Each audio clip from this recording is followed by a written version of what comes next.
हर हर महादेव। भवतो पूजनं कृत्वा शिवा शङ्करयोधरम् स्वबुद्धया समुद्रान्ते पृथ्वीकृत परिक्रमः। इस प्रकार महाराज गणेश जी महाराज बाल लीलाएं करते हुए और समस्त कैलाश वासियों को सुख देते हुए, एक दिन की बात है कि कार्तिकेय भगवान और गणेश जी महाराज दोनों ही आपस में लड़ने लगे। कार्तिकेय ने कहा कि हम अब विवाह करना चाहते हैं, हम बड़े हो गए। गणेश जी ने कहा हम करना चाहते हैं। दोनों आपस में लड़ने लगे। भोले बाबा ने सोचा कि यदि हम इन दोनों में से एक का पक्ष लेंगे तो दूसरा नाराज हो जाएगा। महाराज जब दो या दो से अधिक संतानें होती हैं तो माँ बाप को बहुत फूक फूक के कदम रखने पड़ते हैं, वरना एक ही उत्तर मिलता है, आप उससे ज्यादा प्यार करते हो, मुझसे करते ही नहीं हो। और कहते मुझे तो लगता है मंदिर में से उठा के लेके आए थे। तो महाराज इसलिए भोले बाबा ने बिना किसी परीक्षा के निर्णय नहीं दिया और कहा कि तुम दोनों ही विवाह करना चाहते हो तो एक छोटी सी परीक्षा कर लो, परीक्षा में जो पास होगा उसी का विवाह पहले होगा।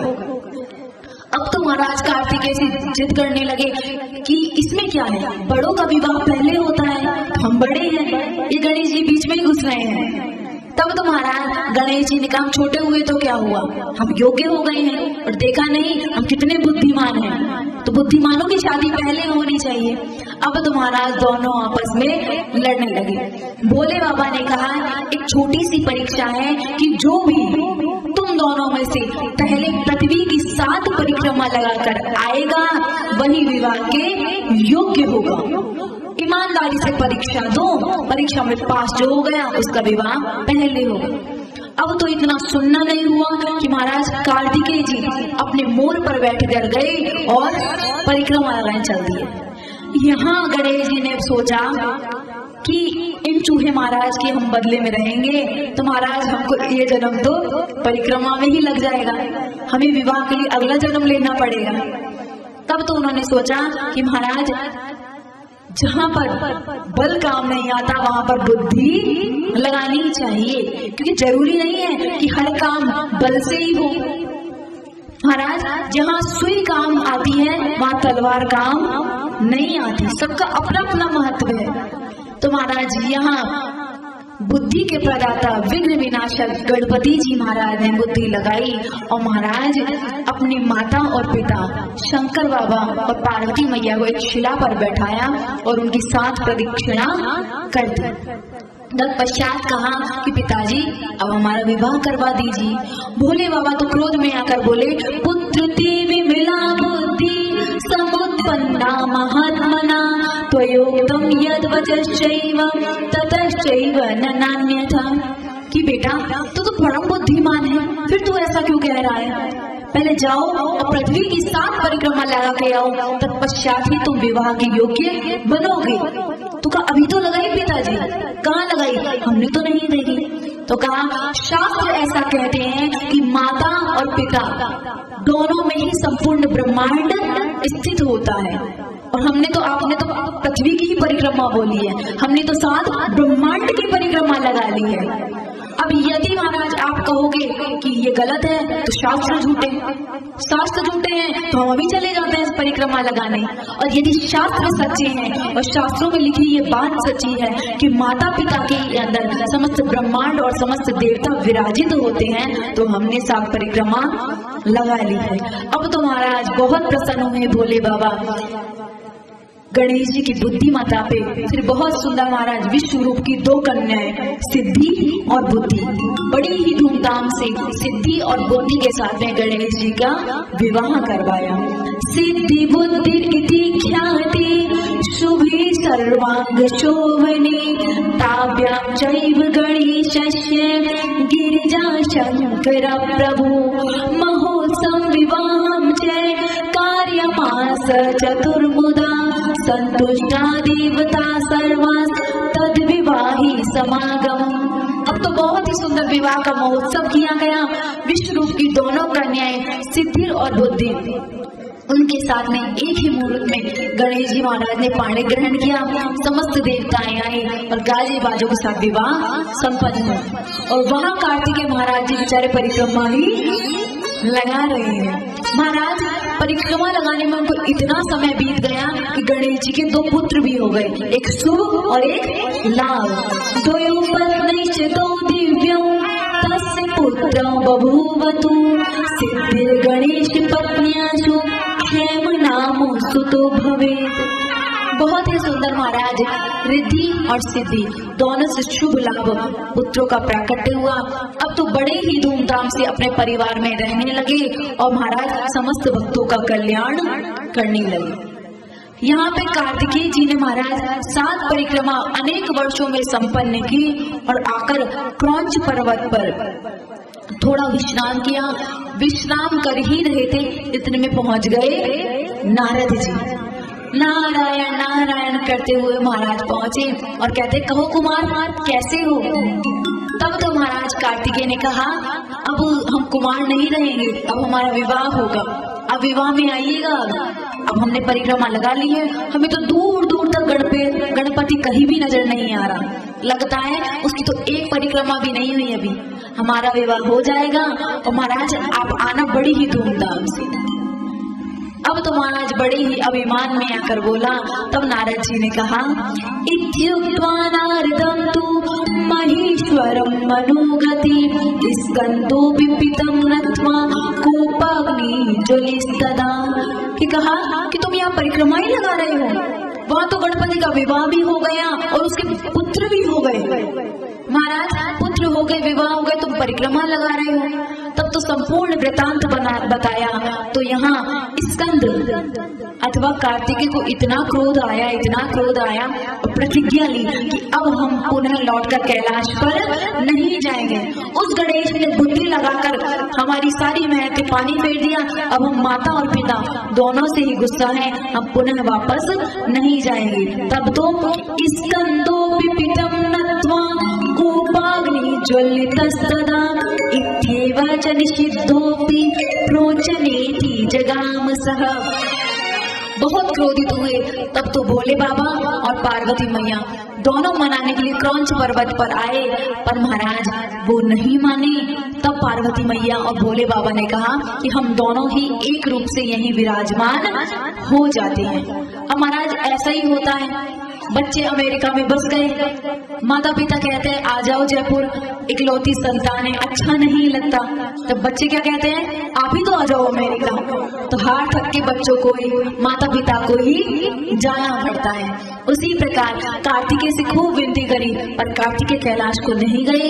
तो भोले बाबा और पार्वती मैया दोनों ही उस क्रौंच पर्वत पर आकर विराजमान हो गए। बोलिए शंकर भगवान की जय। उमापि दुःखमापन्ना स्कंदस्य विरहि सती उवाच स्वामिनीं दीना तत्र गच्छ मया प्रभो।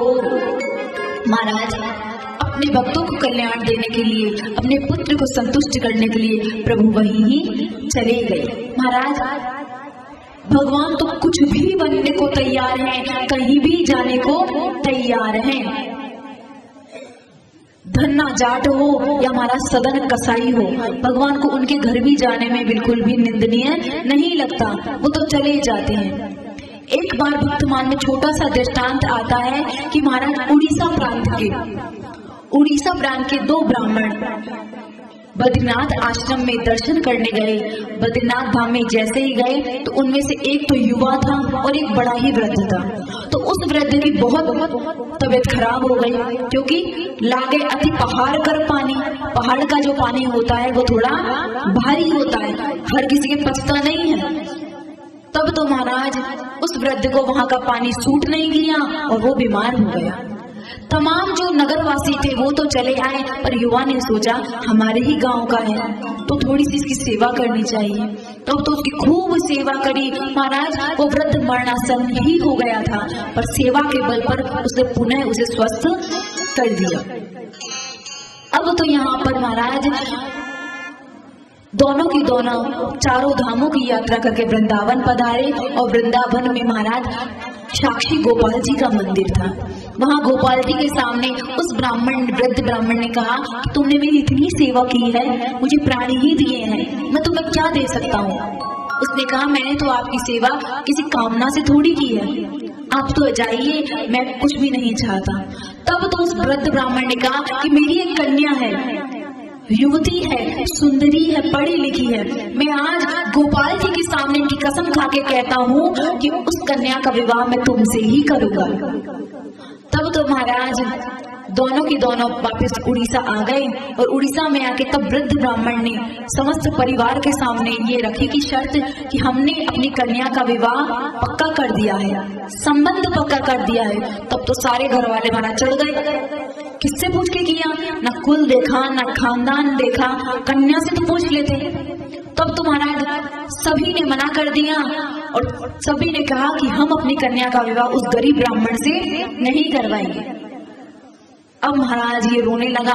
गरीब ब्राह्मण ने कहा हमने आपसे पहले ही कहा था कि हमें कुछ भी नहीं चाहिए, आप ही नहीं माने और आपने ठाकुर जी की कसम भी खा ली। हमें आपकी कन्या का प्रलोभन नहीं है, लेकिन इस बात का भय है कि आपने गोपाल जी की कसम खाई है और यदि वो कसम झूठी हो गई तो आपको नरक जाना पड़ेगा, नरकगामी होना पड़ेगा। तब तो महाराज पंचायत बुलाई गई और पंचायत के सामने जब सबने अपने अपने पक्ष रखे तो पंचायत तो महाराज खिला पिला के भेज दिया था। तमाम जो घर वाले थे वृद्ध के, उन्होंने थोड़ा घूस दे दी थी। तब तो पंचों ने यही निर्देश दिया कि एक बात बताओ, तुमने जब इसे वचन दिया था तब कोई था क्या वहां पर? तो कहा हाँ था ना। कौन था? तो गोपाल जी थे। नहीं, गोपाल जी के अलावा कोई और प्रमाण था क्या? यदि वो प्रमाण आके कहे कि हाँ इन्होंने वचन दिया है तब तो उस कन्या का हाथ इस व्यक्ति के हाथ में दे देंगे, नहीं तो हम नहीं देंगे। अब तो वृद्ध सोचने लगा भगवान थोड़ी आएंगे, पर वो जो युवा था उसे भरोसा था तो कहा मुझे मात्र 1 महीने का समय दो, मैं लेके आऊंगा प्रमाण को। और कहा यदि प्रमाण सच्चा हुआ तो कहा तत्काल उसी समय उस कन्या का विवाह तुमसे करा दिया जाएगा। यहाँ वो मालक महाराज नंगे पैर दौड़ा दौड़ा वृंदावन में गया और वृंदावन के ठाकुर जी गोपाल के पास जाके रोने लगा।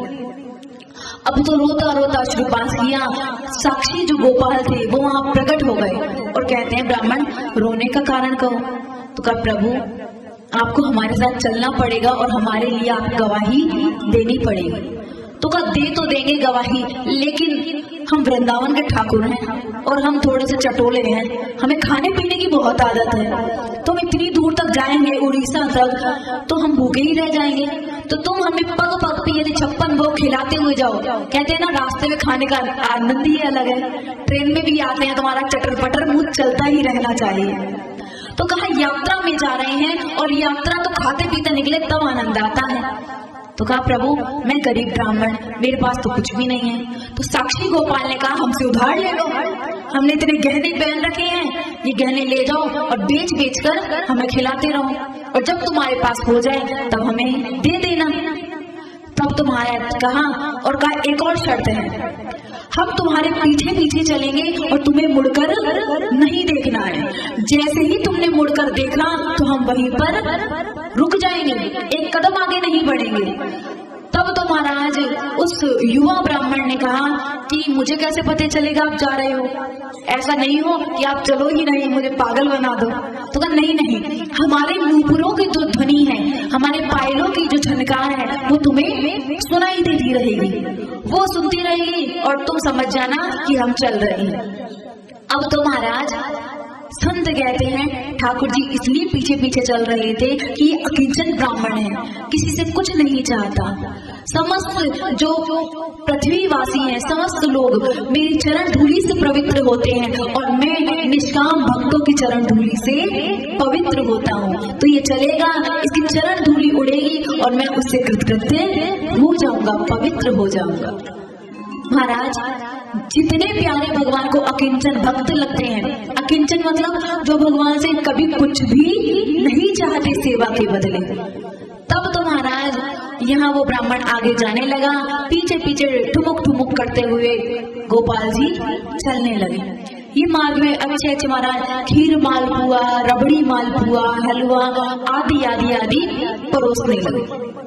यहाँ पे चलते जा रहे हैं, लेकिन इनको लगा ऐसा ना हो कि किसी और की आवाज हो, गोपाल जी हो या नहीं।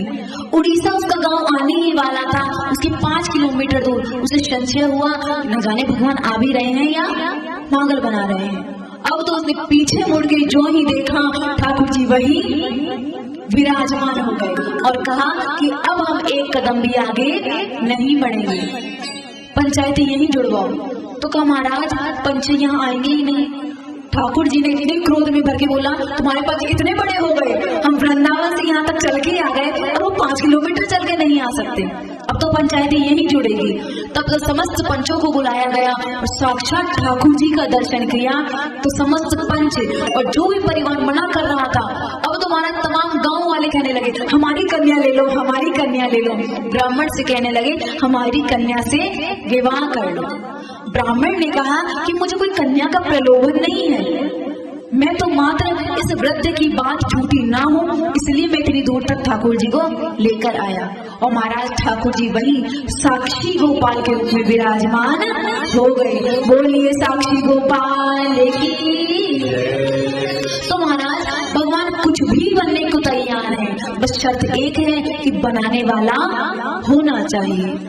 महाराज द्रौपदी ने सखा बनाया, सखा बन गए। गोपियों ने प्राणपति बनाया, पति बन गए। कंस ने दुश्मन बनाया तो दुश्मन बन गए। और महाराज जो भी बने उनका उतना ही नाम हो गया महाराज। और कहते हैं ये यथा मां प्रपद्यन्ते तथैव भजाम्यहम्। जो मुझे जिस भाव से बजता है मैं भी उसको उसी भाव से बजता हूँ। मुझे प्रियतम बनाना चाहोगे मैं प्रियतम बन जाऊंगा, मुझे दुश्मन बनाना चाहोगे तो मैं दुश्मन भी बन जाऊंगा। पर महाराज एक बात कहें, जितनी याद दुश्मन की आती है ना उतनी याद मित्र की नहीं आती। मित्र की तुम्हारा कोई अवसर होगा तब याद करेंगे, पर दुश्मन को पग पग पे मैं भूल नहीं सकता उसने मुझसे ये कहा था, मैं भूल नहीं सकती उसने मुझसे ये कहा था। महाराज जब कंस को पता चला कि मुझे मारने वाला कहीं पैदा हो गया है, तब महाराज नारद से पूछा कि मुझे मारने वाला कैसा होगा। तब नारद जी ने कहा काला काला होगा, मुरली वाला होगा, घुघराले बाल होंगे, देखने में छोटा ही होगा पर बहुत खोटा होगा। इस प्रकार जब बताया तब तो महाराज कंस को हर काली चीज में कन्हैया का दर्शन होने लगा। यदि भोजन में दाल में काला जीरा भी मिल जाए दाल पटक देता, आ गया मुरली वाला।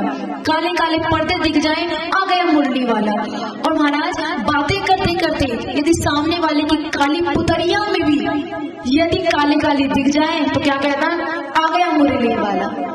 तब तो कहते हैं सुखदेव जी परीक्षित से, बताओ परीक्षित ऐसा भजन कोई कर सकता है?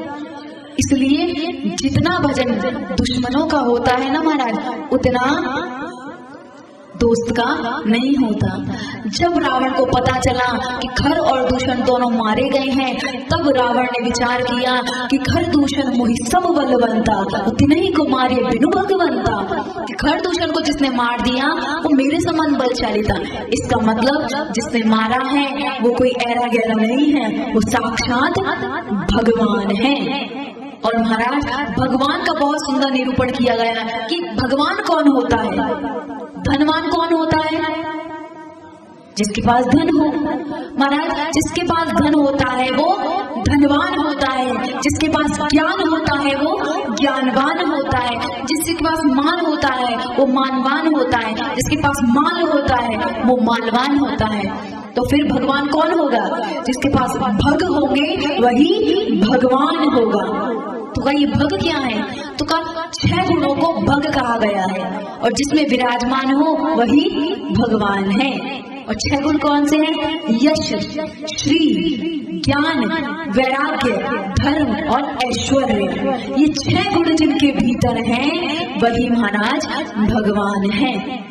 किसी के पास श्री होगी तो यश नहीं होगा, यश होगा तुम्हारा बुद्धि नहीं होगी, ज्ञान नहीं होगा, ज्ञान होगा वैराग्य नहीं होगा। ये छह किसी एक के अंदर होना बहुत मुश्किल है, और वो किसके अंदर होते हैं? भगवान के अंदर।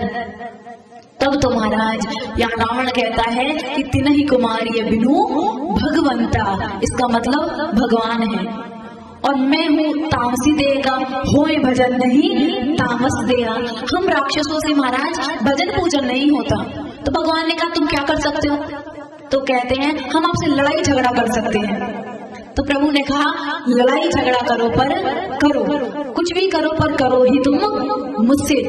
तो कहा हम आपको गिन गिन के गालियां दे सकते हैं। शिशुपाल ने क्या किया था महाराज? पानी पी पी के 100 गालियां रोज देता था, तो उसका भी उद्धार हुआ या नहीं? तो कोई भी नाता जोड़ो, दुश्मन का भी जोड़ लो, पर जोड़ो तुम ठाकुर जी से ही। वहीं से ठाकुर जी प्रकट हो जाएंगे। आपकी निष्ठा जहां परिपक्व हो गई ठाकुर जी वहीं से प्रकट हो जाएंगे। तब तो महाराज कहते हैं कि भगवान ने भागवत के अनुसार 24 अवतार लिए हैं, लेकिन केवल नरसिंह मेहता के लिए भगवान ने कलिकाल में 54 अवतार लिए हैं। कभी गाड़ी वाला बनके, तो कभी महाराज सेठ बनकर, तो कभी साहूकार बनकर, कभी हुंडी देने के लिए आए, कभी गाड़ी सुधारने के लिए आए, तो कभी बूढ़ा ब्राह्मण बनकर आए। तो भगवान किसी भी अवतार में आने को तैयार है, बशर्ते आपको बनाना आना चाहिए। और महाराज श्री राधिका के लिए ठाकुर जी एक बार क्या बनकर आए? चूड़ी वाला बनकर आए। बहुत सुंदर एक पद, आइए प्रवेश करें। तत्पश्चात रुद्र संहिता के युद्ध खंड में प्रवेश करें। मणिहारी का वेश बनाया, श्याम चूड़ी बेचने आया।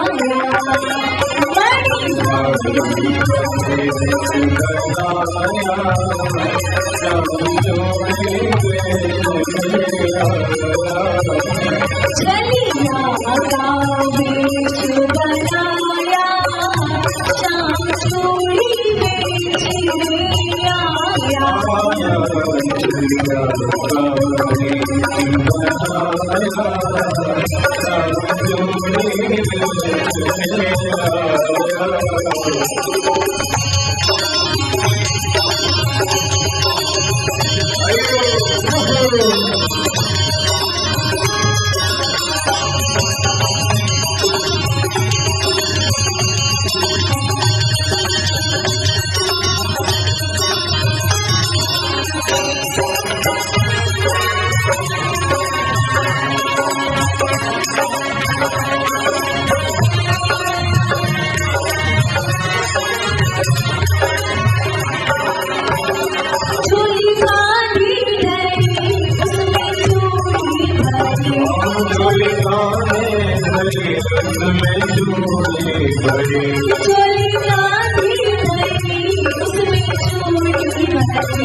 जोड़ी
श्याम जोड़े वेद में आया, श्याम जोड़े वेद में आया, श्याम जोड़े वेद में आया।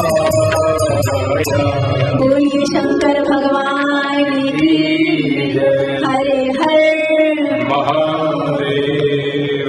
आयुष्यम स्वर्गे अतुलम पुत्र पौत्रादि आर्गम अपवर्गम अप्रदम शांति शिव ज्ञान प्रदम परम। जो भी गणेश के प्राकट्य की, गणेश की बाल लीलाओं की अथवा गणेश के विवाह की जो भी कथा सुनता है, आरोग्यम आयुष्यम पुत्र पौत्रादि समिन्वतम, वो आरोग्यता को प्राप्त होता है और महाराज पुत्र पौत्र आदियों से उनका घर सदैव भरा रहता है। ये गणेश कथा सुनने का महत्व है।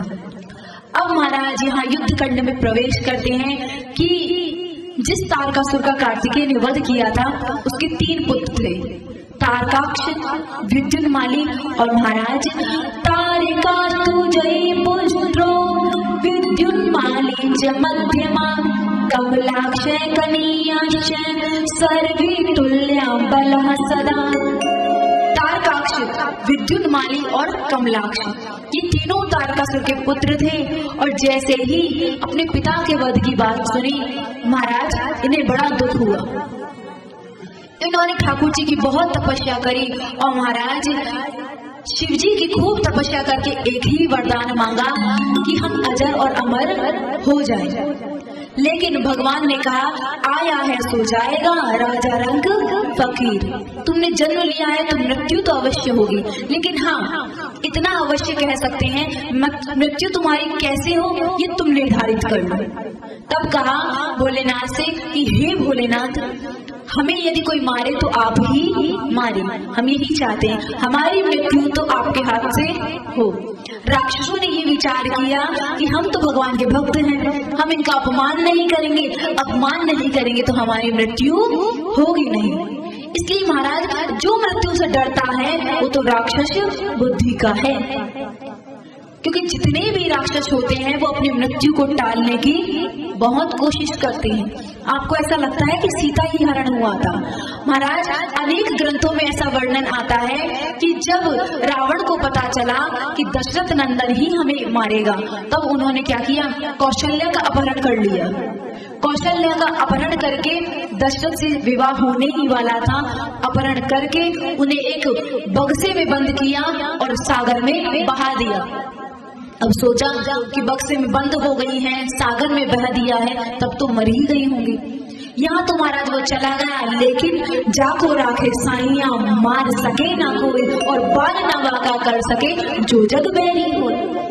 यहाँ कौशल्या महाराज सागर बहती बहती अवधपुरी में महाराज सरजू नदी में आ गई। वशिष्ठ मुनि ने जैसे ही खोल कर देखा तो कौशल्या जी, तब तो वही वशिष्ठ मुनि ने दशरथ जी के साथ पानी ग्रहण करा दिया।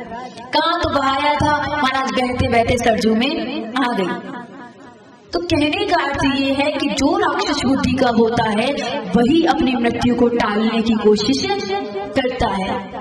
नहीं तो महाराज सब तो ये सोचते हैं कि अंत समय में हमारा एक ही हो, ठाकुर जी सामने हो और हमारे प्राण निकल जाए, लेकिन हम थोड़ा और जी जाएं और जी जाएं और जी जाएं तो तृष्णा कभी समाप्त हमारी होगी ही नहीं। यहाँ पर इन्होंने भी यही सोचा कि हम और जी जाएं और यही वरदान मांगा कि हे भोलेनाथ यदि आपका किसी दिन हमसे अपमान हो जाए तो हमारी मृत्यु आपके ही हाथों से हो। तब तो शैवमयमुपाश्रित्य निवसन्ति स्म तत्रः सर्वलोक्यमुत्सार्य प्रविश्य नगरायते। इन्होंने आकाश मंडल में ही बहुत सुंदर महाराज 3 नगर का निर्माण किया, एक चांदी का, एक स्वर्ण का और एक ताम्र का। 3 नगर निर्माण किए और वो इतने अलौकिक नगर थे कि सर्व सिद्धि उनमें व्याप्त थी, उन्हें कहीं और जाना ही नहीं पड़ता था। जितनी भी रिद्धि सिद्धियां हैं उस नगर में थी।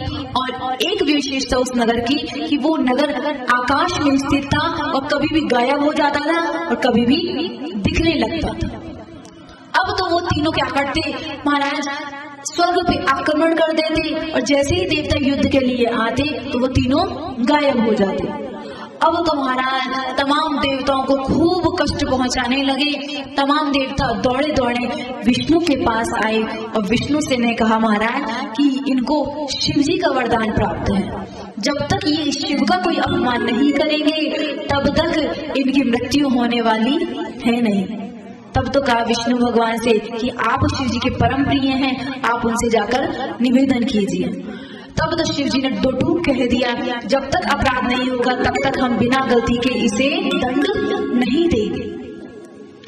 अब विष्णु भगवान ने महाराज एक युक्ति लगाई, सोचा कि ये इसी वजह से तो बच रहे हैं कि शिव जी का अपराध नहीं हो रहा। महाराज वो राक्षस प्रवृत्ति के तो थे, देवताओं को तो सताते थे, लेकिन नित्य का नियम था कि शिव मंदिर में जाते थे और शिव जी की आराधना नित्य प्रति करते थे। अब तो महाराज तीनों के नगरों में शिव मंदिर। तब तो भगवान ने सोचा कि जब सीधी उंगली से घी ना निकले तो उंगली टेढ़ी करनी चाहिए। बहुत ही सुंदर मोहिनी रूप धारण किया, स्त्री का रूप धारण करके महाराज छैल छबीली छम छम करती हुई छोरी बनकर उनके नगरों में प्रवेश किया, क्योंकि महाराज वो तो स्वयं मायावी है, उनके सामने कोई माया टिक सकती है क्या। तीनों नगर देवताओं को तो नहीं दिख रहे थे, लेकिन श्रीमन नारायण को दिख गए और तीनों ने महाराज अपनी बातों में उलझाकर उन तीनों को इतना पागल बना दिया कि तीनों को खूब मदिरा पान करवाई और मदिरा पान करवा के भोले बाबा के प्रति खूब भड़काया। अरे किसकी सेवा कर रहे हो, अरे खाओ पियो ऐश करो, ऋणम कृत्वा घृतम पिबेत यावत जीवेत सुखम जीवेत, जब तक जियो सुख से जियो और ऋण करके घी पियो और आनंद से रहो। क्षण भंगुर देहो यम, ये तो क्षण भंगुर देह है महाराज, पता नहीं आज है कल नहीं। इस प्रकार खूब महाराज नास्तिकों का चारवाक का उपदेश दिया और राक्षसों के महाराज समझ में आ गया। हमने आपको कल भी कहा था मूर्ख और शंख दोनों दूसरों के फूंकने पर ही बजते हैं, उनकी खुद की कोई बुद्धि नहीं होती। यहाँ महाराज खूब मदिरा पान करके तीनों भाई गए। एक दिन गलती से शिवालय में जाकर शिव जी के ऊपर मदिरा का पान किया और महाराज वहीं लेट गए। शिव जी को इतना क्रोध आया कि महाराज उसी शिवलिंग से प्रकट हुए और तीनों का वध कर दिया। भगवान का नाम पड़ गया, क्योंकि उनका इतना सुंदर तीन पुर थे, चांदी के, सोने के और ताम्र के, और तीनों को वध किया, तीनों के पुर को नष्ट किया। तो आज भोलेनाथ का नाम त्रिपुरारी पड़ गया। बोलिए त्रिपुरारी भगवान की जय। तब तो महाराज एक मैं नाम का दानव था, उसी ने वो नगर बनाया था, तो उसी को मारने के लिए भोलेनाथ दौड़े। महाराज दौड़ते दौड़ते गए, लेकिन वो छुप गया और वो मच गया। उसके बाद कथा आती है कि एक बार की बात है, दक्ष की 60 कन्याओं में से 13 कन्याएं कश्यप को बिहा दी गई थी। कश्यप को बिहाई गई 13 कन्याओं में से जो धनु नाम की कन्या थी, महाराज उस धनु नाम की कन्या से एक पुत्र पैदा हुआ जिसका नाम था विप्रचित्ति। उस विप्रचित्ति के महाराज गर्भ से, उसके पत्नी के गर्भ से एक दंभ नाम का राक्षस प्रकट हुआ। वो दंभ नाम का राक्षस भगवान विष्णु का बहुत बड़ा भक्त था। भगवान विष्णु की उसने खूब तपस्या की, हजारों वर्षों तक, हजारों वर्षों की तपस्या के फलस्वरूप महाराज उसने वरदान मांगा। तो कहा कि विष्णु भगवान से मुझे आपके समान ही गुण वाला एक पुत्र चाहिए, जो आपके समान ही गुण वाला हो, आपके समान ही रूप वाला हो और बहुत ब्रह्मनिष्ठ हो, सदैव तपस्या में संलग्न रहे। तब भगवान ने वरदान दिया और कहा कि महाराज मेरा ही एक पार्षद। कथा आती है कि एक बार श्री राधिका जी और श्री कृष्ण दोनों विहार कर रहे थे। इतने में सुदामा नाम का एक भगवान का अंतरंग पार्षद वहां आया और महाराज दोनों को विहार करते हुए देखा। भगवान ने राधिका जी के साथ इतनी क्रीड़ा कर रहे थे कि उस सुदामा की ओर ध्यान नहीं दिया। तब तो सुदामा को बहुत क्रोध आया। ये वो सुदामा नहीं है कि दर पे सुदामा गरीब आ गया है, महाराज वो नहीं है, ये सुदामा नाम के पार्षद है। इनको बड़ा ही क्रोध आया और इन्होंने श्राप दे दिया कि आप मानवों की तरह क्रीड़ा कर रहे हैं और ये भी नहीं दिखाई दे रहा कि कोई आया है। अरे कोई भी कार्य करना है तो आप गुप्त रूप से कीजिए।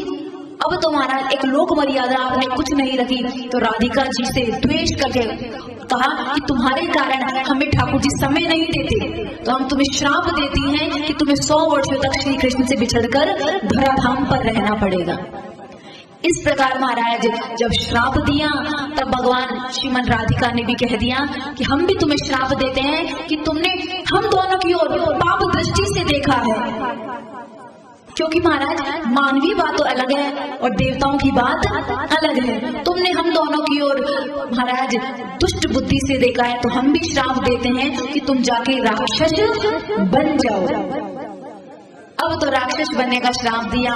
वो सुदामा मान ली चरणों में गिर गया और क्षमा मांगी कि माता, जो हमें लोक दृष्टि से दिखा हमने तो मात्र वही कहा, हमारे पास थोड़ी दिव्य दृष्टि है, तो हम क्षमा मांगते हैं। तो कहा मेरे अपराध कैसे क्षमा होंगे? तो कहा दैत्य तो बनोगे, लेकिन तुम्हारी पत्नी इतनी पतिव्रता होगी कि उस पत्नी के बल पर ही स्वयं ठाकुर जी तुम्हारे पास आएंगे, तुम्हारा वध होगा और तुम पुनः इस पार्षद की पदवी को प्राप्त करोगे। तो तब आज भगवान को ध्यान आया, उस दंभ नाम के दैत्य ने भगवान विष्णु की खूब उपासना करी और विष्णु ने कहा कि आपको हमारे सदृश पुत्र चाहिए, तो हमारा ही एक पार्षद सुदामा नाम का वो आपका पुत्र बन के आएगा और उसका नाम होगा शंखचूड़। महाराज उनके यहाँ शंखचूड़ नाम का दैत्य आया। वो महाराज इतना प्रतापी, सदैव भजन में ही लगा रहता। ब्रह्मा जी प्रकट हुए और कहा कि जाओ बद्रिका आश्रम में चले जाओ, वहां पर एक शील कन्या, रूपवती कन्या भजन कर रही है और उससे विवाह करो, उससे जुड़ने के पश्चात तुम्हारा कल्याण हो जाएगा। बद्रीनाथ आश्रम में गए, वहां पे एक रूपवती कन्या को देखा और महाराज ब्रह्मा कहते हैं, शुणु सागर वक्ष्यामि तवासे तनयस्य हि जात कोत्तखवलम सर्वम समाधान रतः खलु। कि महाराज तुम जाओ और समस्त तुम्हारे जितने भी पाप हैं उससे विवाह करने के बाद समाप्त हो जाएंगे। तब तो बद्रीनाथ धाम में गए, प्रभु को प्रणाम किया। तत्पश्चात एक रूपवती कन्या एकांत वन में महाराज भगवान की तपस्या में संलग्न थी। इतनी सुंदरी थी लक्ष्मी के समान। जैसे ही शंखचूड़ नाम के दैत्य ने उसे देखा, समझ गया लगता है ये वही कन्या है जिसका विवाह का आदेश हमें मिला है। उस कन्या के पास गए, कन्या से कहा कि कन्या तुम्हारा नाम क्या है? तब कहा कि प्रभु मैं तो एकांत में भजन कर रही हूँ, क्योंकि जो स्त्री स्वरूप साधिका होती है उसको ज्यादा लोग में जाना नहीं चाहिए। वो भीड़ में जाएगी तो कोई भी पुरुष उसकी ओर आकृष्ट हो जाएगा। महाराज एक बार की बात, जब मीरा जी ने चित्तौड़गढ़ को त्याग दिया था, वृंदावन में वास ले लिया था, तो कहते हैं कि मीराबाई इतनी सुंदरी थी कि मीराबाई की ओर जो भी देखता था वो आकृष्ट हो जाता था। इतनी सुंदरी, इतने लंबे लंबे केश घुटनों से भी नीचे और बहुत ही गोरी सी। अब महाराज यदि महिलाओं की सुंदरता होती है तो वो होती है केशों से। सबसे ज्यादा सुंदर लगती है तो बालों से। जितने सुंदर बाल उतने सुंदर। तभी तो आप देखना आजकल बालों को खुला रख के अनेक अनेक हेयर स्टाइल चल गई है। तो मीराबाई ने यहाँ सोचा कि हमारी वजह से इतने पुरुषों का चित्त भ्रमित हो रहा है, तो उन्होंने महाराज अपने समस्त केशों को हटा दिया और वो सिर मूंड लिया। अब सोचिए, सिर मूंड के महाराज कपड़ा बांध के रहने लगी, क्योंकि कोई स्त्री साधिका होती है उसको ज्यादा लोगों में जाना नहीं चाहिए। वही पुरुष साधक के लिए भी, पुरुष साधक यदि ज्यादा लोगों में जाएगा तो बुद्धि खराब होने के महाराज ज्यादा रहता है। तब तो यहाँ पर तुलसी ने कहा कि मैं एकांत में इसलिए भजन कर रही हूँ, यहाँ पे कोई पुरुष नहीं आता और महाराज वही माया नहीं ग्रस्ती। आप कौन हैं? आप कहाँ वर्णन कर रहे हैं? आप कहाँ भ्रमण कर रहे हैं? इत्यादि प्रश्न करे तो कहता है कि इत्याकर्ण वचस्तस्य दैत्येन्द्र महामुनि प्रत्युवाच प्रसन्नादो नारदो हि सागरः। कि मैं ब्रह्मा और नारद के वचनों पर विश्वास करके मैं तुम्हारा पाणी ग्रहण करने आया हूँ। हमें तुम पसंद हो और तुम्हारे समस्त गुण भी हमें बहुत पसंद है। तब तो महाराज दोनों ने गांधार विधि से विवाह किया और दोनों सकुशल रहने लगे। यहाँ शंखचूड़ और तुलसी दोनों महाराज आपस में विहार करने लगे। शंखचूड़ विष्णु का तो भक्त था, पर तमाम राक्षसों पे, तमाम जितने भी देवता थे उन पे बहुत अत्याचार करता था। अब महाराज सभी देवता दौड़े दौड़े विष्णु के पास आए, विष्णु से कहने लगे, तब कहा कि ये और कोई नहीं, मेरा पार्षद है जो कि श्रापवश शंखचूड़ नाम का दैत्य बना है। अब यदि इसकी स्त्री का जो शील है वो भंग हो जाएगा तो इसकी मृत्यु हो जाएगी। शंखचूड़ महाराज वो तो अनेक अत्याचार करता, लेकिन जो तुलसी थी वो इतनी पतिव्रता थी, इतनी पतिव्रता थी कि नित्य प्रति अपने पतिदेव के चरणों को धोकर उसका महाराज चरणामृत लेती और पति की आज्ञा का पालन करती। और अपने आप को बताया कि पतिव्रत स्त्री तो महाराज ब्रह्मा विष्णु शंकर को भी झुकाने का सामर्थ्य रखती है। अरे पर पुरुष की ओर तो वो दृष्टिपात भी नहीं करती। एक बार महाराज एक ज्योतिषी एक नगर से जा रहा था कि कोई हाथ दिखवा लो, हाथ दिखवा लो। मैं हाथ देखता हूँ, हाथ दिखवा लो। तब तो एक वृद्ध खांसी हो रही, महाराज जैन शीर्ण चरित बीमार पड़ा हुआ, और उसी के पास में एक स्त्री वहां पे लिपाई पुताई कर रही थी। तो उस ज्योतिषी ने कहा कि देवी मैं बड़ा ज्योतिषी हूँ, हाथ दिखवा लो। तो कहा कि पहले ये वृद्ध का हाथ देखो, उसके बाद हमारा देखना। तब तुम्हारा ज्योतिषी हंस के बोलने लगा, ये वृद्ध, इसकी तो कल की गारंटी खत्म है, इसका क्या हाथ देखना, इसको तो हम देख के ही बता सकते हैं, गारंटी खत्म, मात्र वारंटी पर ही चल रहा है। तब तो उस महिला ने कहा, तब तो हमारी भी कल की गारंटी खत्म, क्योंकि ये हमारे पति देव हैं। जिस दिन हमारे पिता ने हमारा हाथ इनके हाथ में दे दिया था, तब से हमारी समस्त रेखाएं इनकी रेखाओं में ही मिल गई थी। अब जो इनका होगा वो हमारा होगा। तो महाराज एक पतिव्रता स्त्री जिसका खुद का तो कुछ होता ही नहीं है, और कहते हैं कि एक स्त्री अपनी सेवा के बल पर ही, कहते दूसरे घर से आई हुई तमाम ससुराल वालों को झुका लेती है, अपनी बातें मनवा लेती है। किसके बल पे? सेवा के बल पे। तब तो महाराज बहुत सुंदर यहाँ पर कहा गया कि जो तुलसी थी वो बड़ी ही पतिव्रता, शंखचूड़ नाम के दैत्य से एक बार तमाम देवताओं ने युद्ध किया, पर महाराज अपनी पत्नी के पातिव्रत्य के बल पे उसने सबको परास्त कर दिया।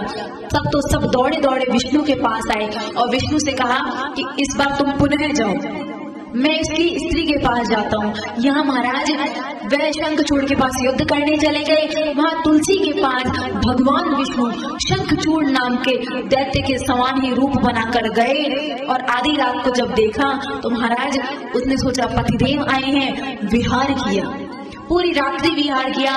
प्रातः काल क्योंकि तुलसी का शील भंग हो गया, तब तो महाराज उस राक्षस के पुण्य क्षीण हो गए। वहां देवताओं ने उसका प्राणांत किया, और जैसे ही उसकी शंखचूड़ की गर्दन धड़ से अलग हुई तो महाराज उसकी गर्दन सीधी दौड़ी तुलसी जी की गोद में आकर गिर गई। जैसे ही गोद में पति को देखा और बगल में भी पति को देखा तो समझ गए ये वास्तविकता में मेरे पति नहीं है।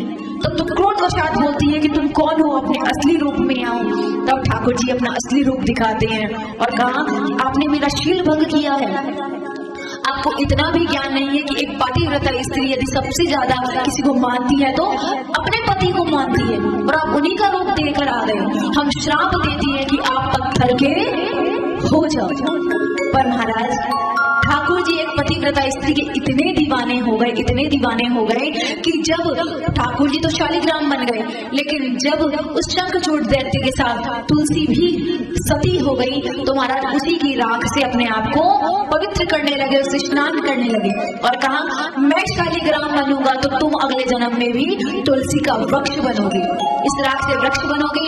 और महाराज जब भी मेरे भोग में किसी भी वस्तु में तुम्हारा यदि नहीं तुलसी नहीं डलेगी तो मैं भोग स्वीकार ही नहीं करूंगा।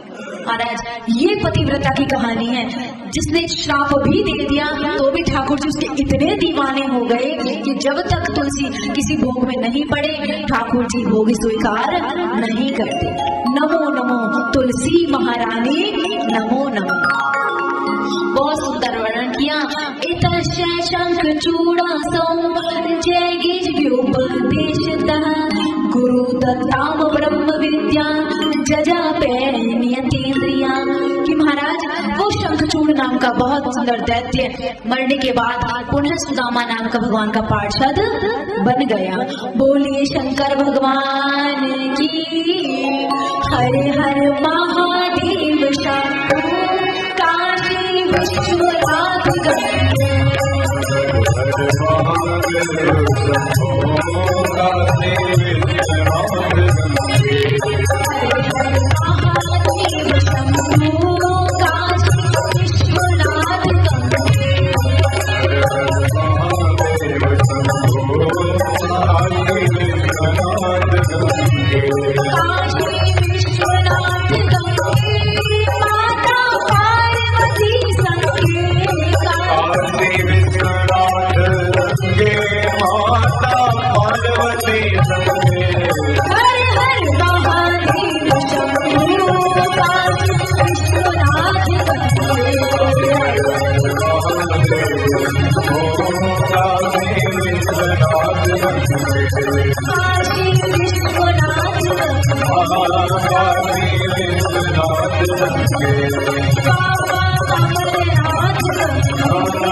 बोलिए शंकर भगवान की।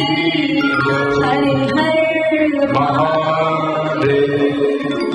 आगे कथा आती है कि एक बार भोलेनाथ ने विश्वकर्मा से कहकर बहुत ही सुंदर एक गौशाला का निर्माण किया। महाराज कहते हैं वहां पे इतनी गौएं थी, इतनी गौ माता थी कि उनकी गणना करना असंभव है। बहुत सुंदर महाराज गौशाला का निर्माण किया और उस जो गौशाला का निर्माण किया उसका नाम रखा गोलोक धाम। और महाराज उसकी रक्षा का भार श्रीमन नारायण के रूप में अवतरित श्री कृष्ण को दिया गया कि आप यहाँ आज से इस गौशाला की रक्षा कीजिए। तो जो श्री ठाकुर जी का गोलोक धाम है वो और कोई नहीं, शंकर भगवान की गौशाला ही है। और महाराज उस पे काम कौन करता है? श्री कृष्ण भगवान। बोलिए श्री कृष्ण भगवान की। गोलोक धाम की। बहुत सुंदर गोलोक धाम का निर्माण किया गया और महाराज ठाकुर जी को वहां विराजित किया गया।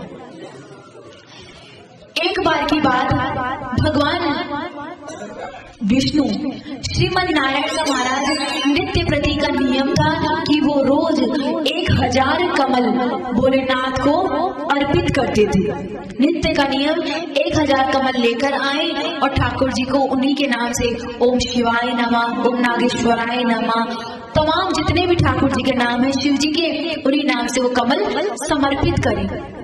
एक दिन की बात, महाराज 1000 कमल गिन कर लाए, लेकिन जैसे ही शिव जी की पूजा कर रहे थे तो भगवान शिव जी ने कौतुक किया और एक कमल गायब कर दिया। क्योंकि महाराज हम कह तो देते हैं कि हमारा ये नियम है, हमारा ये नियम है। नियम तब होता है कि कितनी भी विपरीत परिस्थिति आ जाए, चाहे कोई घर में चला गया हो, चाहे कोई घर में आ गया हो, चाहे शादी हो, चाहे ब्याह हो, चाहे यात्रा में हो, किसी भी परिस्थिति में वो नियम नहीं टूटे तब है वो नियम। नहीं तो महाराज दुकान जाना है तो आज हम पूजा नहीं कर पाएंगे, आज तो पूजा कर लेना। खाना नहीं छोड़ेंगे, पीना नहीं छोड़ेंगे, यदि सबसे पहले छूटती है तो पूजा। कि आज हम बहुत जल्दी में, आज हम पूजा नहीं कर पाएंगे। अरे आप भोजन भी तो करेंगे, तो क्या भोजन तो हम चलते चलते कर लेंगे। तो महाराज भगवान नाम में क्या है, वो भी चलते चलते कर लो, उसमें कोई बाधा नहीं है। लेकिन कुछ भी नहीं छूटता, यदि सर्वप्रथम छूटता है तो वो भजन। लेकिन महाराज अब उन श्रोताओं को देखिए कि सूत जी महाराज शौनकादि ऋषि को जो कथा सुना रहे हैं वो 1 2 7 दिन नहीं, 1000 वर्ष का सत्संग सत्र है। 1000 वर्ष का, 1000 वर्ष का समय लेकर आए और परीक्षित महाराज अपना राजपाट छोड़कर आए हैं। तो महाराज ज्ञान तब होता है जब आपके वैराग्य की भूमि हो। वैराग्य की भूमि में ही भक्ति का अंकुर पैदा होता है। हृदय में भक्ति नहीं है, हृदय में तो ये चल रहा है, आज 6वां दिन हो गया, अब कल 7वां दिन, परसों घर जाके ये करूंगी, पहले तो कपड़े धोऊंगी सारे जाके, सारे गंदे के गंदे हो गए, नहीं ये करूंगी वो करूंगी, पता नहीं बहू कैसे संभाली। तो महाराज यहाँ बैठे हैं पर और मन में ये फुरने हो रहे, ऐसा करेंगे वैसा करेंगे। नहीं, जब तक यहाँ है तब तक यहीं पर रहें। जो फोटोग्राफर होता है ना वो बाहर की तस्वीर लेता है, लेकिन जो महाराज चित्रगुप्त है ना वो अंदर की तस्वीर लेता है कि अंदर इनके क्या चल रहा है। और जब वो कहेंगे कि आपने सत्संग तो सुना ही नहीं, आप तो घर में घूम रहे थे, तो आप कहोगे क्या प्रमाण है? वो वीडियो दिखा देगा सारी की सारी। अमरकंटक में शरीर बैठा था लेकिन आपका मन तो जयपुर में था, कभी ट्रेन में था तो कभी भोजन में था। इसलिए सावधान होकर श्रवण करें। और कहा कि महाराज भगवान शंकर ने एक कमल को गायब कर लिया और वहां भोलेनाथ का 1000 नाम जपते हुए जब कमल चढ़ाने की बारी आई, 999 कमल तो चढ़ा दिए, लेकिन देखा एक कमल गायब है। और यहाँ नारायण ने सोचा यदि एक कमल नहीं हुआ तो हमारा जो नियम है वो टूट जाएगा, और हमारा नियम टूटना नहीं चाहिए। तब भगवान ने विचार किया, सब मुझे बोलते हैं कि कमल नयन है, इनका कमल के जैसा मुख है, नवकंज लोचन कंज मुख करकंज पदकंजारुणम।